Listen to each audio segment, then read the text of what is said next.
عمران خان کو سب چور کہتے ہیں،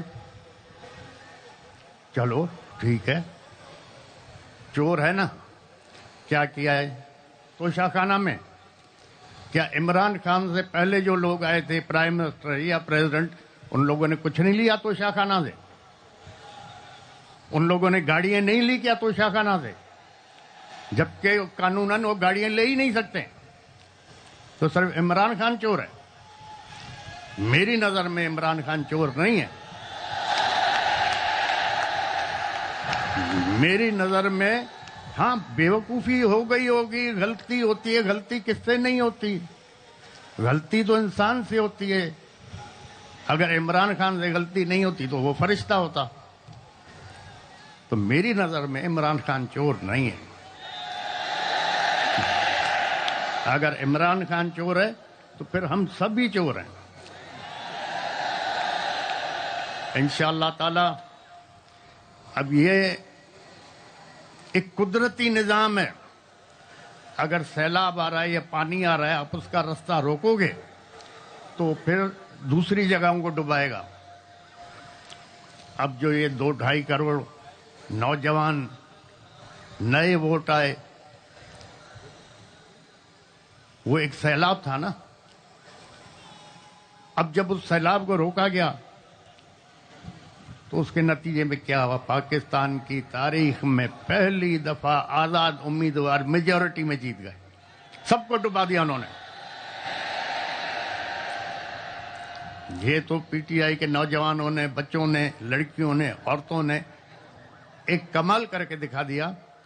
نہ اس کے پاس سمبل، نہ کسی کو نشان کا پتہ پڑ رہا تھا، اور نہ پھر کوئی سوچ رہا تھا کہ آزاد امیدواروں کو ووٹ ملیں گے، لیکن مل گئے۔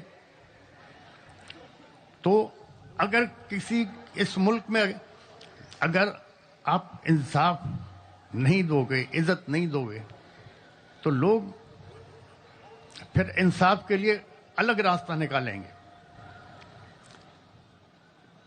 کافی وقت پہلے اخبار پڑھ رہا تھا تو اس میں لکھا ہوا تھا کہ جناب 2 یا 3 آدمیوں کو پھانسی کی سزا ہو گئی، 8-10 سال کیس ان کا چلتا رہا۔ 8-10 سال کے بعد سپریم کورٹ نے فیصلہ کیا کہ یہ بے گناہ ہیں، ان کو آزاد کیا جائے۔ تو جیلر نے کہا جی آزاد کہاں سے کریں، 6 مہینے پہلے پھانسی ہو چکی ہے۔ اب ہمارے پاس انصاف تو ایسے چلتے ہیں۔ اب سپریم کورٹ کہہ رہا ہے اس کو آزاد کرو، جیلر کہتا ہے ہم نے پھانسی دے دی کیونکہ اس کو پھانسی کی سزا ہوئی تھی۔ اپیل 10 سال کے بعد کورٹ نے سنی۔ تو جہاں نہ انصاف ہوگا، نہ عزت ہوگی، تو پھر لا اینڈ آرڈر تو ضرور خراب ہوگا انشاءاللہ تعالی۔ اب سوچنا یہ ہے کہ قانون کے دائرے میں رہتے ہوئے اور عزت سے اس مسئلے کو باقی پارٹیوں کے ساتھ جے یو آئی ہو گئی، جماعت اسلامی ہو گئی، اور مزید جو بھی ہمارے ساتھی ہمارے ساتھ آنا چاہیں، ہم ان سے مل کے ان کے مشورے کے ساتھ اس کو چلائیں گے۔ جہاں تک مجھے پتا ہے، جو میں سمجھتا ہوں، جو اوپر کھچڑی بن گئی ہے، 8-10 مہینے سے زیادہ یہ حکومت نے چلنا ہی نہیں ہے۔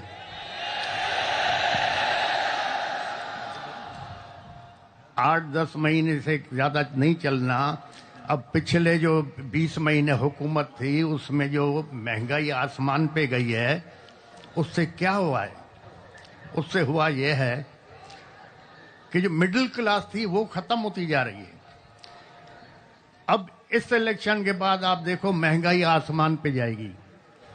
اب جب مہنگائی جائے گی تو آپ کا مڈل کلاس ختم ہو جائے گا، تباہ ہو جائے گا۔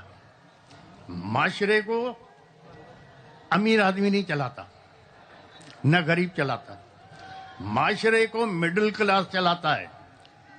جب مڈل کلاس ختم ہو گیا تو آپ کا معاشرہ ختم ہو جائے گا۔ تو خدا کے لیے جو یہ دیکھ رہے ہیں حالات کس طرف ہمارے جا رہے ہیں، ان کو سوچنا چاہیے۔ اور یہ 8-10 مہینے سے زیادہ حکومت چلنی بھی نہیں ہے۔ ہو سکتا ہے اب فوج نے سب کو